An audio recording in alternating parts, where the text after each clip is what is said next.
I think her point of view is that he is embarrassing himself. But let me ask you, in reality, whose behavior here is worse? The person who's trying something and failing? Or the person filming someone else without their knowledge and then shaming them on social media? Who's really embarrassing themselves here? Gentlemen, huddle up. This is the new strategy. This is how we make progress in the culture. When a woman is being obnoxious, complaining, creating issues, instead of looking at where she's pointing the finger, instead point the finger at her and ask, why are you making problems? Men need to begin to employ the tactic of flipping the mirror, of putting the spotlight on women. Let's say your girlfriend's perpetually single friend starts giving you a hard time saying, why don't you text your girlfriend more? You're her boyfriend. A real man shows that he cares. Instead of responding to her accusations and defending yourself, ask her why she is stirring up conflict. Or let's say your sister starts insulting men, saying they're immature or they never show their emotions. Instead of getting offended, ask her what she's trying to achieve. Why is she starting this conversation? What's her motive? What's her goal? She wants you to look over there. Don't.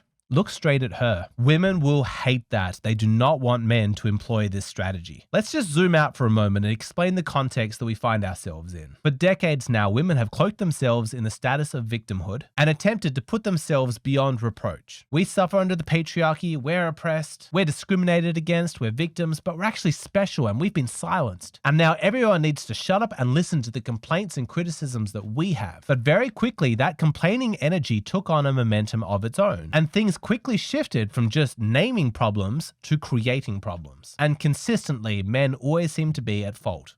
What are women exclusively held accountable for? Oh, I'm not exclusively held accountable for just women? I'm not sure. I can't think of anything. Can you think of any problems in society that aren't blamed on men?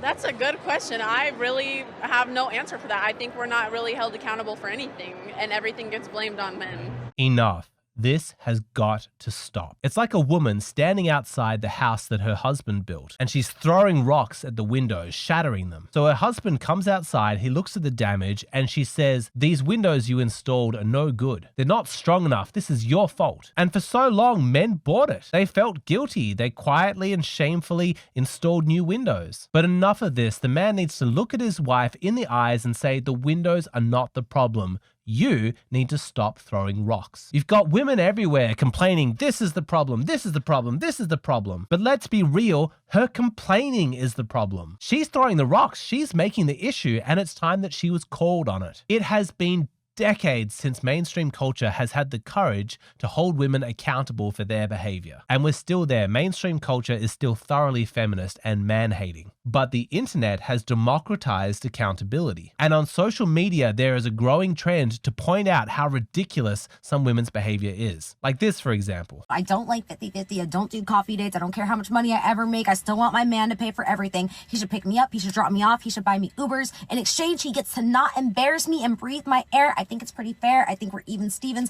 Otherwise, I don't need a man just to have a man.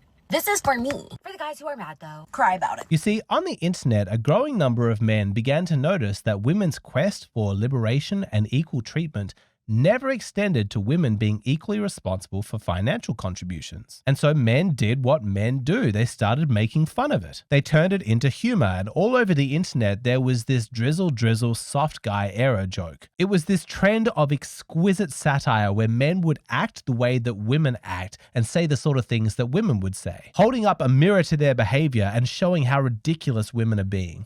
Guys, I can't believe what just happened. This girl, I don't want to put her on blast, but this girl took me out to the restaurant and now she's telling me after we ordered, she ain't got enough money. I'm shaking. Like, why would you waste my time? Why would you bring me out? My time is actually valuable. Yeah, but you didn't. No.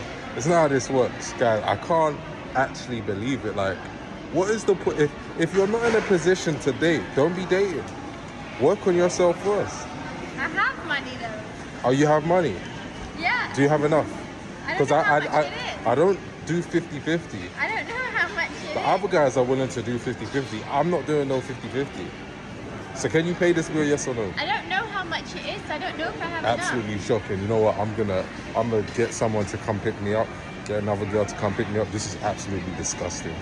I know not all of you are on TikTok, but there are thousands of videos like this. Men messing around, poking fun, laughing about it. And I think mostly these guys were just comedians. I wouldn't say that they're like men's rights activists. Just regular dudes talking shit, having fun. But this trend pissed women off. They did not find it funny. They hated having the spotlight on them. And I think that if they just laughed it off like it was no big deal, this trend wouldn't have taken off. But the fact that it bothered them so much just brought more and more focus to it. You know how it is when somebody can't take a joke about themselves? It just makes it funnier. It just draws more attention. That's what happened here. It's like, damn, why are women so sensitive about this? Could it be that we've actually struck a nerve and that there's something here that needs to be examined? More than anything, it just revealed how uncomfortable women are having their behavior scrutinized. Sure, they've spent decades collectively shaming and insulting men for every tiny little thing, but when these women are called out for their own toxic behavior, they're stunned. They haven't been in the spotlight. They haven't been held accountable and they don't know how to handle it. But women complaining, making issues where there are none, is a behavior that needs to be called out. This is a great example. This exchange happened in my country, Australia. Watch how this female politician goes from smug arrogance to just crumbling when a man holds up a mirror to her behavior. I love the mansplaining.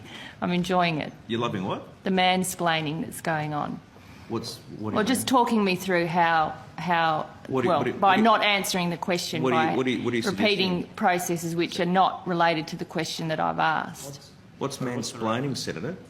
Well, it's the slightly patronising and condescending way that you're responding to my questions. Well, I would suggest, Senator, that if you're putting the word man in front of some description of what I'm doing, you're doing that which I'm sure you're very much against, is making a sexist implication about how I'm conducting my role as a man. Well, then the easiest way to do it... Is that what you're saying, Senator? Well, what I'm saying is that the way you've been responding to me has been patronising and condescending, and I have responded to that. So the easiest way to deal with this is not to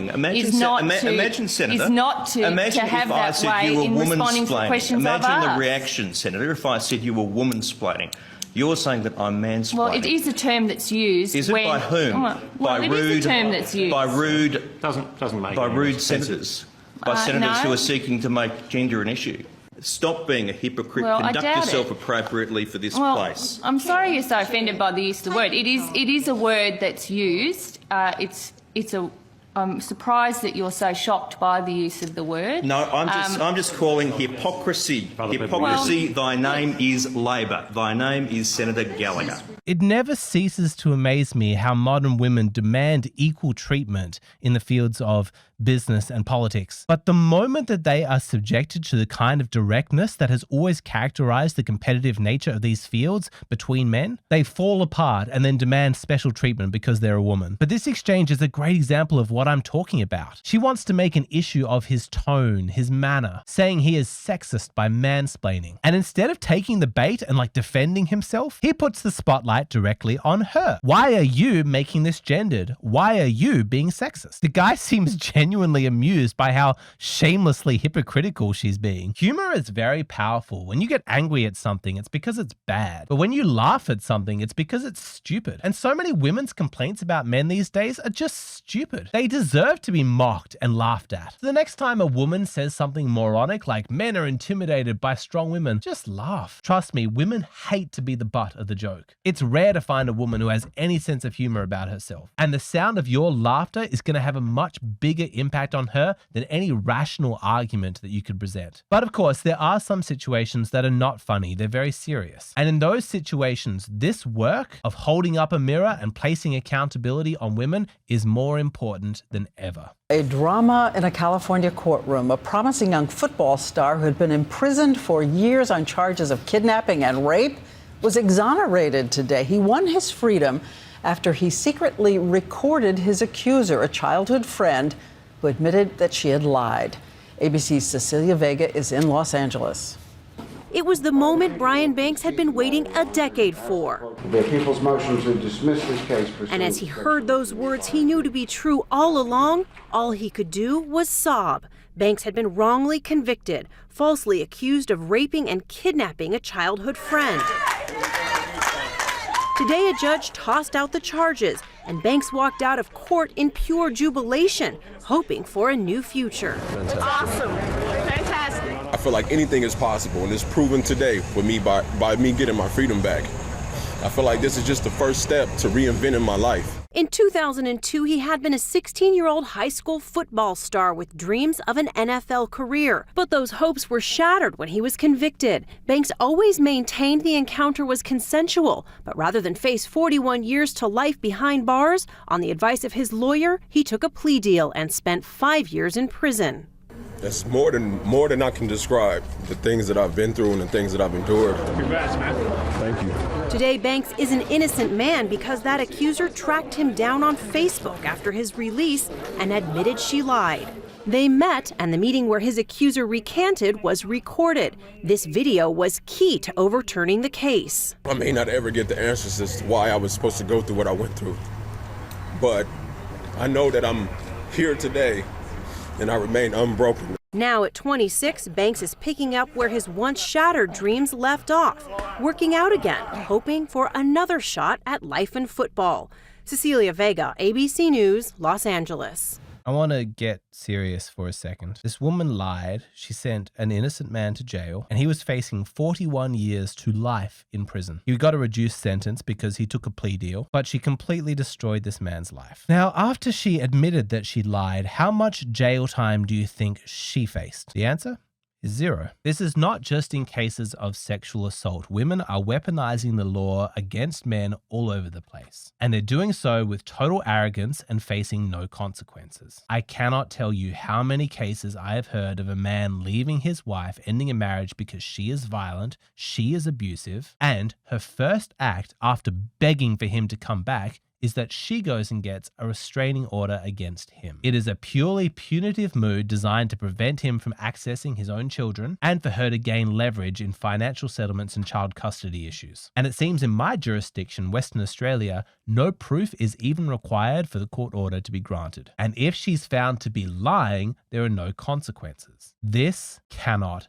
be. Every Western government urgently needs to criminalize this behavior. There must be steep penalties of guaranteed jail time. This era of women pointing the finger at men and everybody blindly following her has got to end. It is time to bring some scrutiny to the women doing the pointing. And this isn't about men winning and women losing or anything moronic like that. This is about moving on from that nonsense once and for all. The lack of accountability for women in this culture has caused a bubble. It has distorted the market and messed everything up. Human beings are simple creatures. We follow incentives and we do what's easy. If you allow a society where women can blame and accuse men of anything that they want, and women don't have to be accountable for those complaints and face no consequences if they're found to be making false reports, then of course you are going to enable toxic women to take advantage of the bubble, to exploit their privileged status to hurt men. Ending that arrangement, demanding accountability from women, is justice. It is equality, nothing more, nothing less. If you accuse a man of something and you are ready to end his world,